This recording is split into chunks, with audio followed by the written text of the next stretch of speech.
دبیتن هواجی مراق کر بیتن او کسین دورو بره او جلان او کس کینه ام دل وری بو هوا بجین که او کسین دورو بره او جلان گفا او جلان آخفتی و پیام خویا ویدیویی بلاف کری او کسین هنه کینه شش کس بون دقال او جلان دبنه 7 کس افت کسیت هنه چه علاقت با او جلان و هیا او جی زندانینه بره چکرنه رابردوی وان چوبویا نوکه بوچیل دورو بره او جلانن وان پرسان ده جمیوان خوب کم او باشتر دزانیت و وان دناسیتن میوان من هجای یوسف تور حالی شروع وکاری کردستان 24 تو بخیراتی دکتر یوسف اف کسین ام دوینه آزاد بینین دورو بر زندان کریه پاکی که عبدالله او جلان 6 کسن دوینه آندا یکی دست راست یک چپ و 4 کسی دجیل پاشوی اف کسا کینه که وک سکرتاریتا او جلان دهنه ناس کرن اوه آلیه راسته حملی یلدرمه بریا 8 تولد بویه هفته و 8 یعنی دما دامزراندن پاکی که تولد بویه جدرسمه جوه دمه دا پیرا بو 1908 هاتیه گرتن و زندان دمایه پیشتی سالا نوتا و دمه جی اگر گلک کس دزانه و دمه جی وقت پروسه کی چاره سری هبو دما ترگوت özal da و دمه دا هنک تشته بو و دمه جی گلک زندانی این کو سزا گران گرتو بون هاتن بردان یک جوانا جی حملی یلدرما و دمه هات بردان چاو هاتیه بردان دیسا خوا گیاند پکه تبل وان بو و درباسی چیه بو آلیه باشور ما حتی درس میچو هات آخری 2004 دما دیسا خواست درباس باکور ببه لروجاوای کردستان لسوریه و دمه جهلار اسد رهبری وان وهات گرتن و تسلیم ترکیه کرد رادس ترکیه کردن اگر وینال تانشتی بچیتن هفکارم بلا وینال تانشتی بچیش بکا بینارت ما بزانن که هم بحث کیت کین باشا اوه لایدیک یا اوه دیل آلیه چپل لسرپیا هر داوی عمر خیری کناره بله اوجی 85 تولد بویا دمکی دریج دنا و گری لایدامه اوجی 2004 دیسا لسوریه هاتا گرتن و رادس ترکیه هاتا کرن 2004 اوه خوار تنشت ارونشتی ویسی آکتاش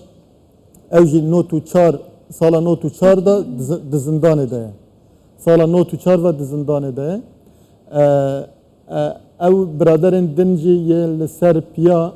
و دم داوی در باسی امرالی بون وک سکرتر یا دم پروسه دست بکر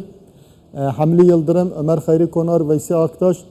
اول سال 2015 و لگل عبدالله اوجالانن ام دزانن ده پروسه بره ده سکرتریا امرالی هبون و دمیجی 26 7 کس بون جوانا هنگ دما پروسه سر نکد جوانا هنگ در باسی زندان دن بون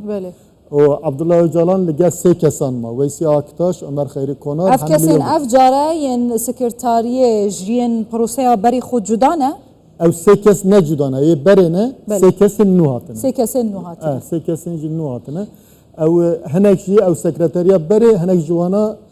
دما زندانیا وان داوی بو مثلا یک جوانا چتین آرکاش 3 روز بره هات بردان بله 31 سال بود زندان دا بو و هات آزاد کردن او ویسی آکتاشی قاسک ام دزانن اویجی او بو 31 سال زندان دا 31 ساله اویجی دماوی تجی بوه لج ام زانن د سیستما ترکیه دا دما نخوازن کسی کی بردن حنجات دبینن به پابندی دیسیپلین نبوه پابندی نظام اف سزایی که دن هیا اوا عالی چپ اوجالان ویسی آکتاش 31 سال زندان ده اگر اک هیا دمه که نزدیک دوره آزاد کنه برکو آخر 31 سال زیاده تر نابد تشکی بالکش دنوا گوتنین اوجالان داده بجیتن من قد داخواز آزاد کردن خو نکریه آزادیات تا که کسی گردای آزادیات جواکیه جواک آزاد با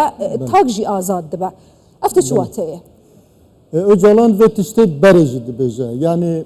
حتی گلک جارا گوتیا آزادی به گردای زندان و درویجی نینه یعنی تو درو بیجی احتمال تو آزاد نبی تو زندان ده بیجی احتمال تو آزاد بیجی بکار بی وقت کسی که آزاد حضر بکی اما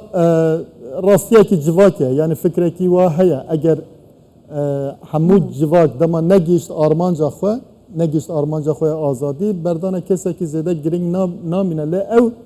به وی واتیج گرینگه اوجالان دزانه بردان وی وک مرج به ده برتک هبن آها کات دبیجه بردان من نکنه مرج بو به پروسه نکن مرج اگر به مرج احتمال دناوا ترکیه ده هنه کس دیجی در که بله بله او به مجارا نقاشه یعنی شونا پرسا کرچه دانینا پکی کل واشاندنا پکی پروسه اوجالان هات بردان نه هات بردان ده او به روجب او جنا خوازه روجب لسر وی بمشه تمام مثلا تشتدن چما اوان کسا یعنی وکه گوا ام بیجن وکه پیامک اگر لپش به چما وان کسانا شش کس لدورو بری او جلاندن دما بلاف کرنا و پیامه دا افتی چواته یعنی پیام جه چیه ارمان جه چیه از باور ناکم تنه ده هجمار ده پیامک هبه چون برای دو گوتن ده بگه 15 کسان گوتن سکرتریا ایمرالی هنه کسین ده زندانه ده و هنه کسی اول در و بچن حتی هنه ده بجن هنه جبر که من بچاوی خود ندیتی نکارم تا کس بکیم از بجم هنه هنه ده بجن هنه و دناوا پک که دانه و دچن ایمرالی گوتو بج دکن و تن باشه بس او زندان کرینه رسمینه فرمینه و هبونا وان لوی داره تشتکی جبو کسی که احتیاطی ناوا ترکیه داجه غریب نایه یعنی چما امر خیری لوره چما ویسی آختاش لوره کسی هری نزیک جوان شش کسان جبو او جلان کی جانه یه هری زده مایه حملی یلدرمه حملی یلدرم هم آستا بلندا ارگ ورگرتنه دناوا پکه که در رولا خود گرینگ بو بریا حشته جه هبو زندان جی راوستانه کیوی هبو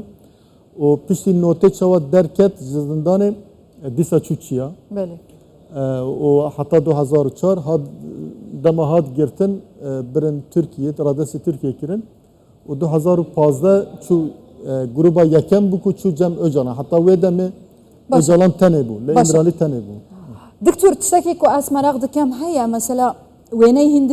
بینرین هجا گاوا پیاما دنیا نویسکیا او جلان بلاف بو گاوا وینهوی بلاف بو ضعیف بو چما دمکی کنده او قص خلاو بویا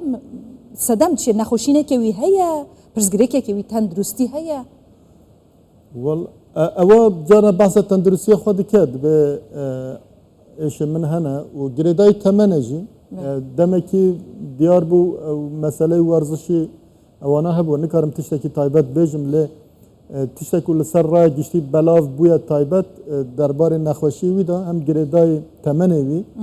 و هم جی لسر تندرسی بحثات تشتا تکرن یعنی نخوشی وی نجی گره روش تندرسی وی از بیجم گریدای روش زندانه باشه گلک سپاسیتت کم دکتور یوسف تورحالی شروع کاری کردستان بسیار بخیر بی زرس باز دکتور